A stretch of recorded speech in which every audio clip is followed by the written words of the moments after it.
Hello and welcome once again all the students. જય સ્વામિનારાયણ. બધા જ વિદ્યાર્થી મિત્રોને સ્વાગત છે આપ સૌનું આજના વિડીયો લેક્ચરની અંદર. So friends, today we are going to discuss about unit number 6, that is strike against war.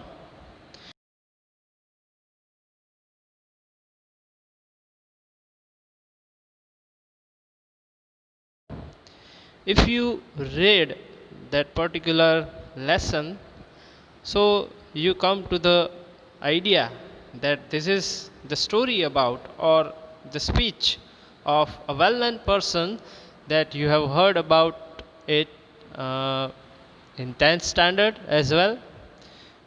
There was a lesson of Helen Keller. I love you teacher is the title of that particular lesson. ધોરણ 10ની અંદર તમે Helen કેલરને લગતો પાઠ છે એ ભણી ચૂક્યા હતા. The girl who is deaf and blind, કે જે અંધ અને બહેરી છોકરી છે એની વિશે તમે ભણી ચૂક્યા હતા. તો અહીંયા આ જે પાઠ છે એ પણ તમારે એની જ એક સ્પીચ છે કે જે એણે જાન્યુઆરી 5, 1916ના રોજ કાર્નેગી હોલ, ન્યુયોર્ક શહેર ખાતે હેલન કેલર દ્વારા જે આખું અપાયેલું ભાષણ છે એની વિશે તમારે આ પાઠની અંદર અભ્યાસ કરવાનો છે. તો આવો કંઈક એક સ્પીચ છે અને એ સ્પીચ દર્શાવે છે કશું, પણ એનું જે ટાઇટલ છે સ્ટ્રાઇક અગેન્સ્ટ વોર. તો વોર શબ્દથી આપણે બધા ફેમિલિયર છીએ. We all know the meaning of war, એટલે કે યુદ્ધ. અહીંયા જે શબ્દ છે સ્ટ્રાઇક, તો સ્ટ્રાઇક એટલે શું? તો જે સ્ટ્રાઇકનો શબ્દ છે, સ્ટ્રાઇક શબ્દ તમે જુઓ છો, તો એ આપણે જનરલી જોઈએ તો એ સામાન્ય રીતે આપણે જે નાગરિકો માટે વપરાતો શબ્દ હોય તો આપણે આવું સાંભળ્યું હોય કે ભાઈ in future time so and so date, કોઈ એક પર્ટિક્યુલર ડેટ છે એ તારીખે દેર વોઝ અ સ્ટ્રાઇક, કે ત્યારે એક હડતાળ છે. તો દેટ મીન્સ અહીંયા સ્ટ્રાઇકનો મતલબ થશે હડતાળ.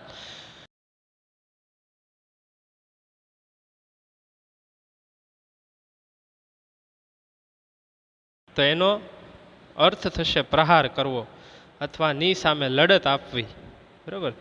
તો એવો અલગ અર્થ થશે ટુ એટેક ઓર ટુ એન્કાઉન્ટર. તો એની માટેનો પણ શબ્દ તમને ખ્યાલ જ છે. તમે સર્જિકલ સ્ટ્રાઇક શબ્દ છે સાંભળેલો હોય. તો એ સર્જિકલ સ્ટ્રાઇક મીન્સ તો કે એક એવો યુદ્ધનો પડકાર, બરાબર? આપણે સર્જિકલ સ્ટ્રાઇક છે એ કરેલું છે જે તે કન્ટ્રી ઉપર.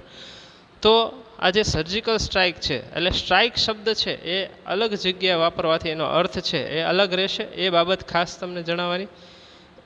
હવે જોઈએ આપણે એક ઓવરવ્યૂ પાઠનો, કે શું કહેવા માગે છે પાઠમાં, કે એકચ્યુઅલી આ પાઠ ખરેખર છે શું? તો કે આ પ્રકરણ એ ઈસવીસન 1916માં જે પ્રસિદ્ધ પ્રજ્ઞાચક્ષુ લેખિકા શ્રી હેલન કેલર દ્વારા ન્યુયોર્કમાં એક સભાને સંબોધિત કરાયેલ ભાષણના અહીંયા અંશો રજૂ કરેલા છે. આમાં લેખિકા હેલન કેલર કામદારોના હક, તેમના પર થતા અત્યાચારો, તેમનું મહત્ત્વ, લોકશાહીની નબળી બાજુઓ, યુદ્ધની નિરર્થકતા અને ભયાનકતા તથા નવા વિશ્વના નિર્માણ માટેના તેણીના પોતાના વિચારોની રજૂઆત કરતી જણાય છે. હવે જે અહીંયા લેખિકા એટલે કે હેલન કેલર પોતાના વિચારો રજૂ કરે છે, એ લેખિકાના મતે આ વિચારો તેના પોતાના છે, પરંતુ ધ્યાનથી વિચારતા આ વિચારો કાર્લ માર્ક્સના આધુનિક સમયના આખી દુનિયામાં નિષ્ફળ નીવડેલા એવા સામ્યવાદનું પ્રતિબિંબ લાગે છે. કાર્લ માર્ક્સ એ એક બહુ મોટો અર્થશાસ્ત્રી હતો. તેણે બહુ બધું અર્થશાસ્ત્રને લગતું છે એ ઘણા એવા જે છે સંબોધનો કરેલા છે, એણે પોતાના તારણો રજૂ કરેલા છે. તો ખરેખર આ જે હેલન કેલરની વાત છે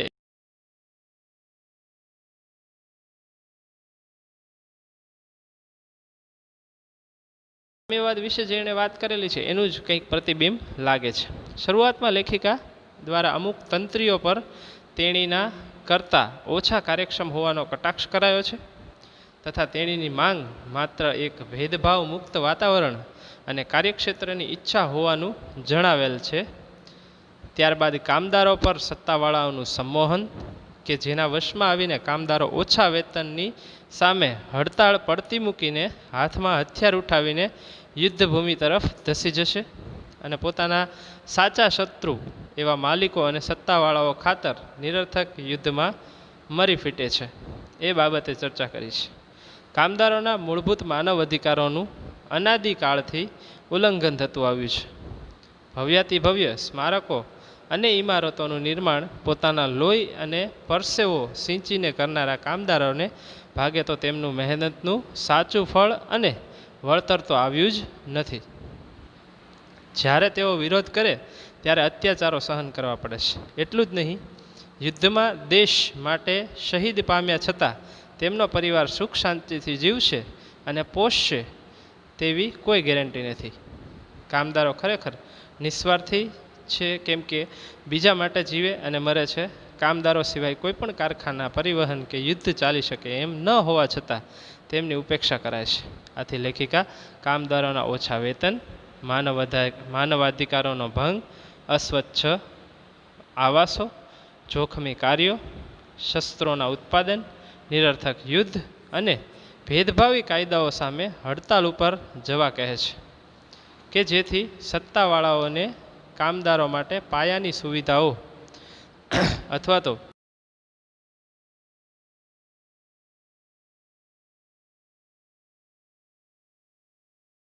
નહીં પણ સક્રિય વિચારશીલ નાગરિક બનાવવાનું જણાવ્યું છે.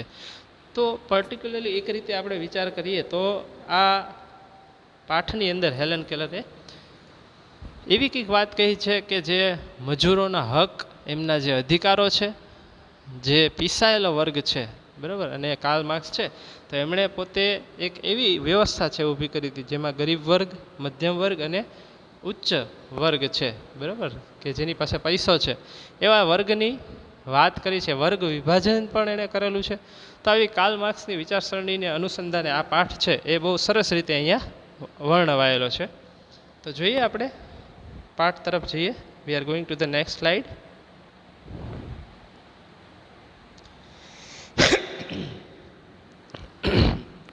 To begin with, I have a word to say to my good friends, the editors and others who are moved to pity me.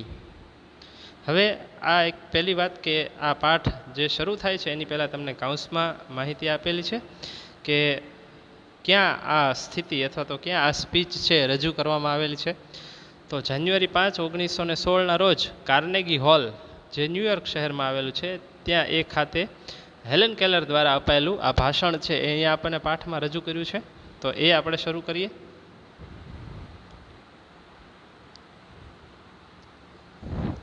So to begin with, I have a word to say to my good friends,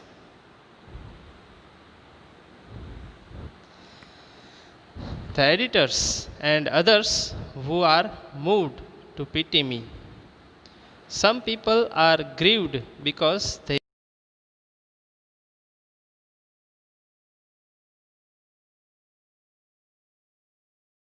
popular causes and make me the mouthpiece of their propaganda. So here in the very first line, you can see, to begin with, કે શરૂઆત કરતા હું કહું તો I have a word to say to my good friends, કે મારી પાસે મારા સારા મિત્રો, the editors એટલે કે સંપાદકો, and others who are moved to pity me. So here the word pity, નો અર્થ થશે દયા, કે એવા લોકો કે જે મારી ઉપર દયા, જેમને મારા ઉપર દયા આવે છે એમને હું એવું કહેવા માગીશ. Some people are grieved because, કે અમુક લોકો જે છે એ મારી ઉપર ટુ ગ્રીવ મીન્સ કે દુઃખી થવું, શોકમાં હોવું અથવા વ્યથિત હોવું. તો some people are grieved because they imagine, કે તેઓ બહુ દુઃખી થઈ જાય છે કારણ કે તેઓ એવું માને છે, because they imagine I am in the hands of unprincipled person. Here the word unprincipled એટલે બિન સૈદ્ધાંતિક. આપણે શબ્દ સાંભળ્યો હોય પ્રિન્સિપલ. સો પ્રિન્સિપલ મીન્સ સિદ્ધાંત, પણ અનપ્રિન્સિપલ એટલે બિન સૈદ્ધાંતિક. તો તેઓ દુઃખી છે. એમની પાછળનું કારણ કંઈક એવું છે કે તેઓ એવું માને છે કે હું એવા બિન સૈદ્ધાંતિક અથવા તો બિન સિદ્ધાંતવાદી લોકોના હાથમાં છું, persons who persuade me to adopt unpopular causes and make me the mouthpiece of their પ્રોપેગાન્ડા, કે એ લોકોના હાથની કઠપૂતળી છું. અનપ્રિન્સિપલ પર્સન્સ હુ પરસ્વેડ. ટુ પરસ્વેડ એટલે તો કે મનાવવું અથવા સમજાવવું. ટુ પરસ્વેડ મી એટલે કે મને એ મનાવે છે. To adopt unpopular causes. શા માટે? તો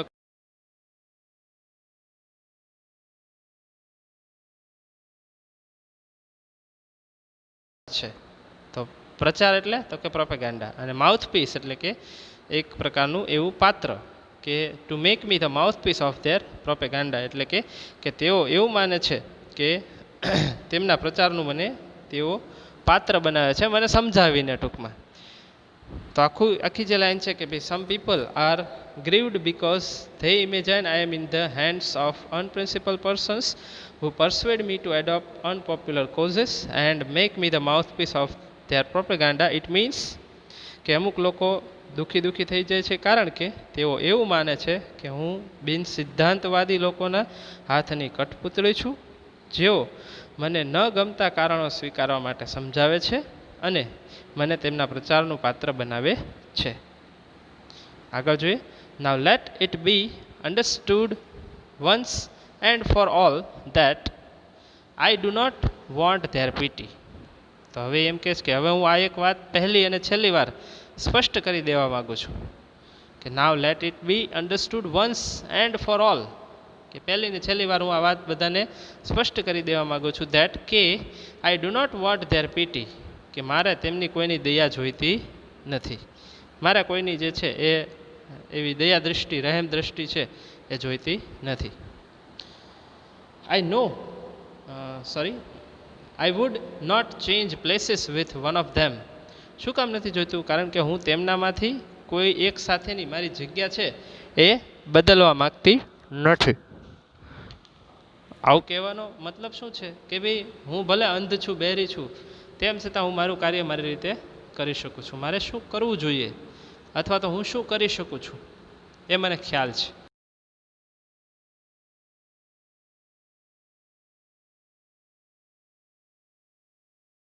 Once and for now let it be understood for once and for all that I do not want their pity. I do not change place with one of them. I know that what I am talking about. કે મને ખબર છે કે હું શેની વિશે વાત કરી રહી છું, શું વાત કરી રહી છું. હું કાંઈ એમને બોલે જતી નથી, બરાબર. એવું પોતાની સ્પીચમાં હેલેન કેલર કહે છે કે my sources of information are as good and reliable as anybody else's. Source એટલે કે સ્ત્રોત ઓફ ઇન્ફોર્મેશન, કે મારા જે માહિતીના સ્ત્રોત છે એ કેવા છે તો કે એટલા જ સારા છે. Are as good as reliable and reliable, કે એટલા જ સારા અને રિલાયબલ. રિલાયબલ મીન્સ વિશ્વસનીય.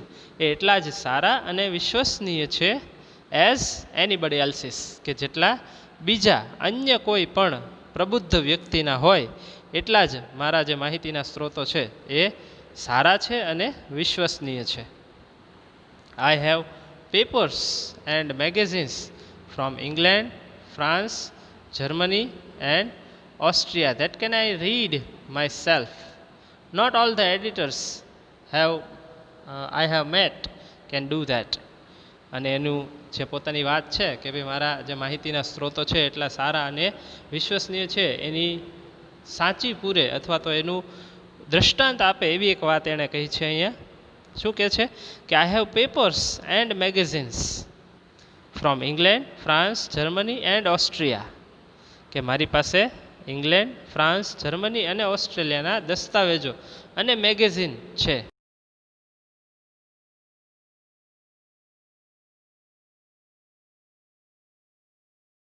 છું. Not all the editors I have met can do that.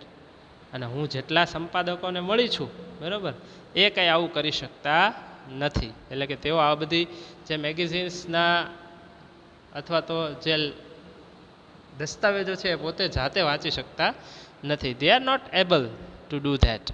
અને મારામાં એ એબિલિટી છે એવું એ દર્શાવવા માગે છે. So we are going to the next slide. In the next para, quite a number of them have to take their French and German second hand.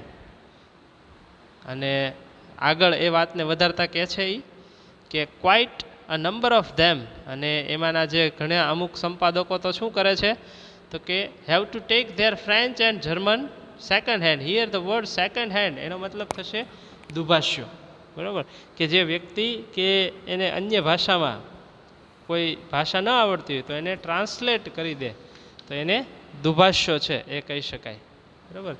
અથવા તો જે આપણે એમ કહીએ કે નવું ન હોય અથવા તો એવું દસ્તાવેજો છે એ એને વાંચવામાં પણ મદદરૂપ થતા હોય. તો quite a number of them have to take their French and German second hand. No I will not depreciate the editors. અને આવી વાત કહીને એમ કહે છે કે ના, એ કે હું સંપાદકોની અહીંયા નિંદા નહીં કરું, એ કે હું એમની નિંદા કરવા માગતી નથી. They are an overworked misunderstood class. શું કહે છે કે તેઓનો વર્ગ છે એ વધુ પડતા કાર્યબોજ નીચે દબાયેલો અને ખોટી રીતે જોવાતો વર્ગ છે. કેવું? ઓવરવર્કડ. ઓવરવર્કડ એટલે વધુ પડતું કાર્યબોજ હોય એની નીચે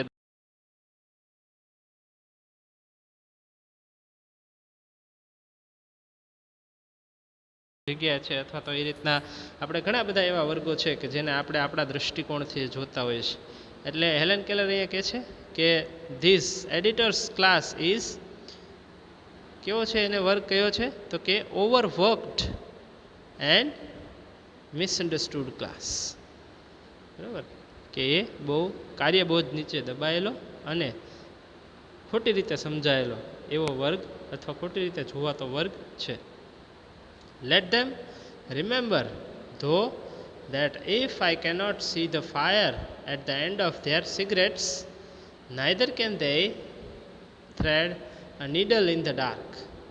જો કેટલું સરસ મજાનું દ્રષ્ટાંત છે અથવા તો વાક્ય છે કે જે સમજવા જેવું છે.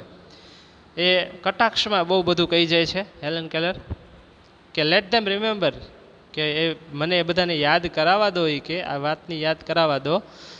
ધો that if I cannot see the fire at the end of their cigarette, કે ભલે એ કે જો હું એમના સિગરેટના છેડે આગ સળગતી નથી જોઈ શકતી કે તો તેઓ પણ neither can they thread a needle in the dark. Thread એટલે દોરો, નીડલ એટલે સોય. તો તેઓ પણ અંધારામાં સોયમાં દોરો પરવી શકે તેમ નથી. એટલે કહેવાનો મતલબ અહીંયા હેલેન કેલર એવું કહેવા માગે છે કે જેટલી એમનામાં ક્ષમતા છે, બરાબર, એની સામે મારી જે કાંઈ પણ ક્ષમતા છે એ કાંઈ એમનાથી ઓછી છે નહીં.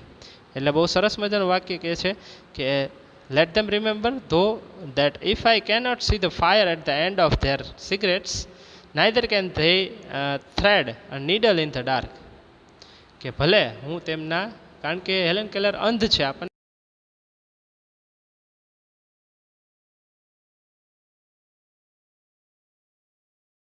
છે જોઈ નથી શકતી, તો તેઓ પણ જે સોય છે એ અંધારામાં છે એ સોયમાં દોરો પરોવી શકતા નથી.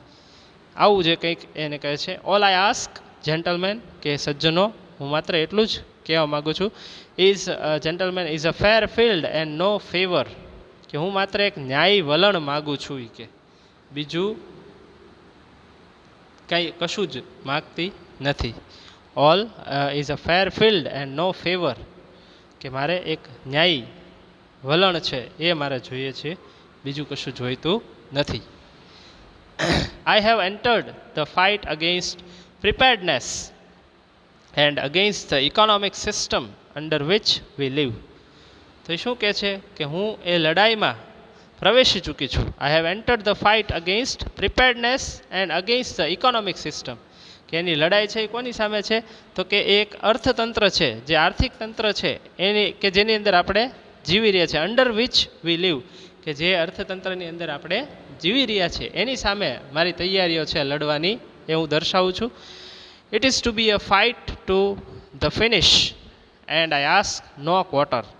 અને એમ કહે છે કે એમાં આર પારની લડાઈ છે. ટુ ફાઇટ ટુ ફિનિશ એટલે તો કે જે યુદ્ધ છે, જે લડાઈ છે એ પૂરી કરી દેવાની વાત છે. Fight to finish and I ask no quarter, અને એમાં કોઈ મારે છે એ સમય અથવા તો કોઈ એવી કોઈની લાગણીની કોઈ એવી જરૂરિયાત નથી, એવું અહીંયા હેલન કેલર કહેવા માગે છે. તો હેલન કેલર એવું કહે છે કે જે આ ફાઇટ ટુ ફિનિશ એટલે કે આર્યા પારની લડાઈ છે એની અંદર હું પીછેહટ કરીશ નહીં. નેક્સ્ટ શું કહે છે જોઈએ આપણે આગળ. In the next para Helen Keller said that all the machinery of the system has been set in motion. હવે આખી જે ઘટના છે, જે આખી લડાઈ છે આરપારની લડાઈ, એની અંદર કેવી કેવી બાબતો છે એ દર્શાવવા માગે છે. તો એમ કહે છે કે all the machinery of the system has been set in motion, કે તંત્રની તમામ વ્યવસ્થા એક ચોકઠામાં ગોઠવાઈ ગઈ છે. Above the complaint and din of the protest from the workers is heard the voice of authority. અને જે કામદારોની ફરિયાદો છે અને વિરોધના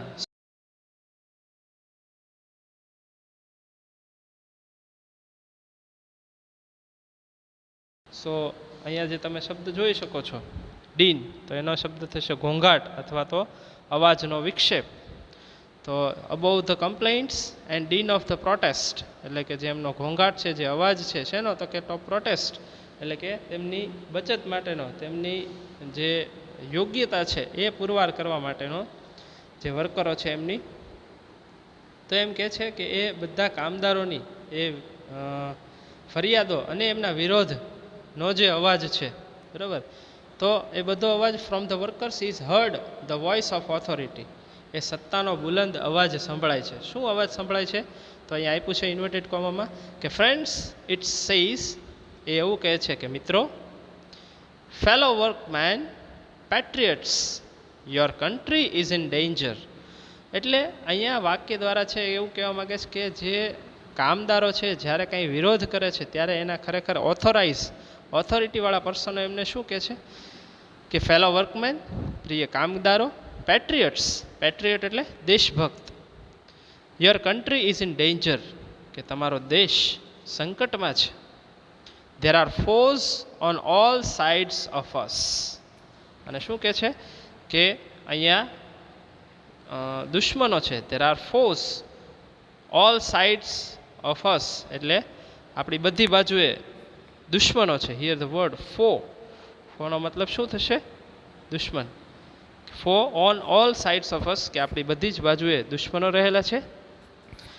there is nothing between us and our enemies except the Pacific Ocean and Atlantic Ocean. અને વધારે આખો પેરેગ્રાફ છે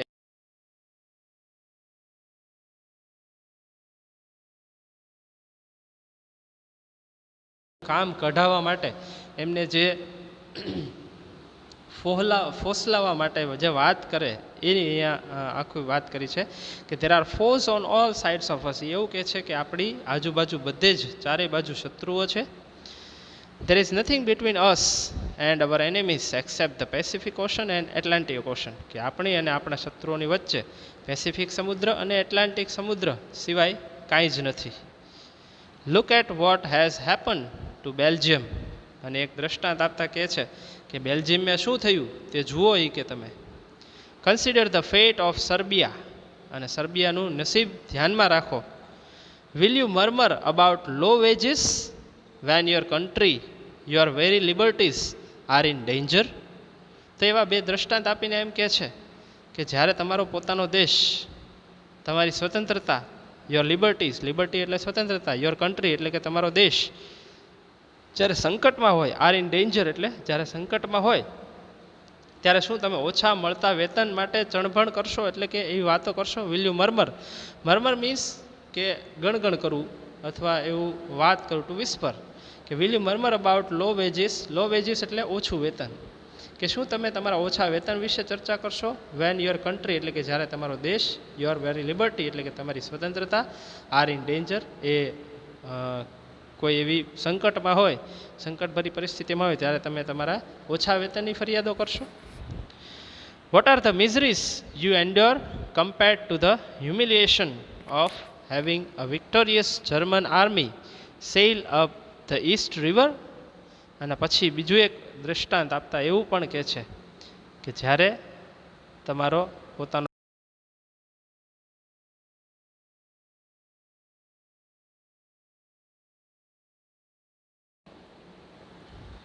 કે what are the miseries you endure compared to the humiliation of having a victorious German army sail up the East River? કે જે વિજયી German સેના નદીના પૂર્વ કાંઠે, ઈસ્ટ જે કીધું ને શબ્દ કે ઈસ્ટ રિવર એટલે નદીના પૂર્વ કાંઠે સફર કરતી હતી તેમના દુઃખની, બરાબર. તો એ જે શબ્દ હતો કે ટુ કમ્પેર્ડ મિઝરીસ, મિઝરીસ એટલે કે દુઃખ, અને દુઃખની સરખામણીએ તમે ક્યાં વિશેષ દુઃખો ભોગવી રહ્યા છો.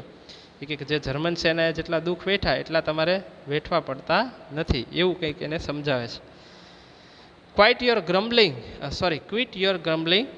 get busy and prepare to defend your firesides and your flag, and get an army, get a navy, be ready to meet the invaders like the loyal hard free men you are. અને પછી શું કહે છે કે જે વિજયી German સેના છે એનું દ્રષ્ટાંત આપી અને એવું કહે છે કે બડબડાટ કરવાનું બંધ કરો. ક્વાઇટ યોર ગ્રમ્બલિંગ એટલે ગણગણવું, બડબડવું, કે તમારો બડબડાટ બંધ કરો. ગેટ બિઝી એન્ડ પ્રિપેર, તૈયાર થઈ જાઓ અને તમારા મોરચા અને રાષ્ટ્રધ્વજ. ડિફેન્ડ યોર ફાયર સાઇટ્સ એટલે કે મોરચો, એન્ડ યોર ફ્લેગ એટલે તમારો રાષ્ટ્રધ્વજ લઈને સંભાળી લ્યો. Get an army, get a navy, કે એક વફાદાર નાગરિકની જેમ સ્થળ સેના અથવા તો નૌસેનામાં ભરતી થઈ જાઓ. Be ready to meet the invaders like a loyal hatred freeman you are, કે અને આક્રમણકારીઓનો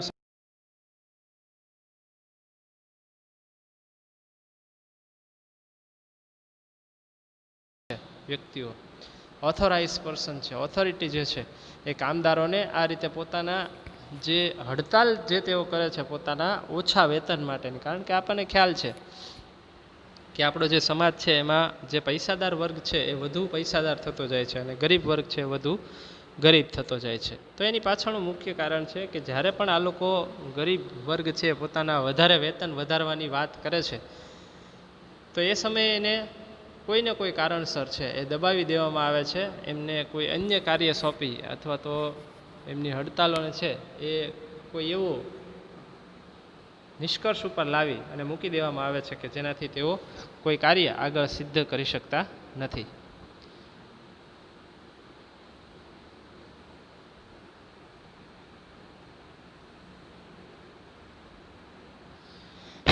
So let's see what is in the next slide, in the next para. Will the workers walk into this trap? હવે અહીંયા જે લેખિકા છે એટલે Helen Keller છે એ એવું પ્રશ્ન પૂછે છે કે will the workers walk in two this trap, કે શું કામદારો આ જાળમાં ફસાશે? કે ટ્રેપ એટલે જાળ. વિલ ધે બી ફૂલ્ડ અગેઇન, કે શું તેઓ ફરીથી મૂર્ખ બની જશે? આઈ એમ અફ્રેડ સો, કે મને એ જ વાતની બીક લાગે છે. ટુ અફ્રેડ એટલે ડર લાગવો, બીક લાગવી. The people have always been amenable to oratory of this sort, કે લોકો હંમેશા આ પ્રકારના ભાષણો પ્રત્યે સંવેદનશીલ રહ્યા છે. ઓરેટરી એટલે ભાષણ. એમેનેબલ એટલે એનો અર્થ છે કે એટલે લાગણીશીલ હોવું અથવા લાગણીશીલ થઈ.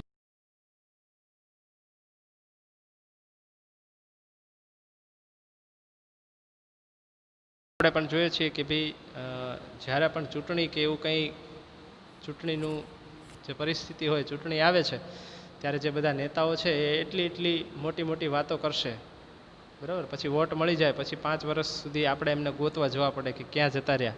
તો એવું જ કંઈક વાત છે એ આમાં કરી છે કે ભાઈ આ ભાષણ જે આપે છે એમના ઓથોરાઇઝ પર્સનો, વર્કરોને, તો એમાં ફરી પાછા એ ફસાઈ જશે, ફરી પાછા છે જાળમાં ફસાઈ જાય, ફરી મૂર્ખ બની જશે. Like the general people, the workers know they have no enemies except their masters. અને જે આ વર્કરો છે, જે કામદારો છે, એમને પણ ખબર છે they know they have no enemies except નો મતલબ થશે કે ના સિવાય, કે એમને પણ ખબર છે કે એમને એક્સેપ્ટ ધેર માસ્ટર, એટલે કે એમના જે માલિક છે એમના માલિક સિવાય એમનો બીજો કોઈ દુશ્મન છે નહીં, એમના માલિક જ એમનો દુશ્મન છે. કારણ કે ઓછું વેતન આપવું, યોગ્ય એમનું કાર્ય છે કાર્ય પ્રમાણે એમને વેતન ન આપવું, આ બધા જે કાર્ય કોણ કરે છે તો કે એમના માલિક. સો they know that their citizenship papers are no warrant for the safety of their wives and children. અને તેઓને એ પણ ખબર છે શું તો કે તે જે કામદારો જાણે છે કે તેમના માલિકો સિવાય તેમનું કોઈ શત્રુ નથી, અને તે જાણે છે કે તેમના નાગરિક પ્રમાણપત્રો એટલે કે સિટીઝનશીપ પેપર તેમના પત્ની અને બાળકો માટે કોઈ સલામતીના દસ્તાવેજ નથી. Are not warrant for the safety of their wives and children, એટલે કે તેમની પત્ની અને બાળકો માટેના સલામતીના દસ્તાવેજ નથી. They know that honest sweat, persistent toil and years of struggle bring them nothing worth fighting for. અને તેઓ જાણે છે કે ઈમાનદારીનો પરસેવો,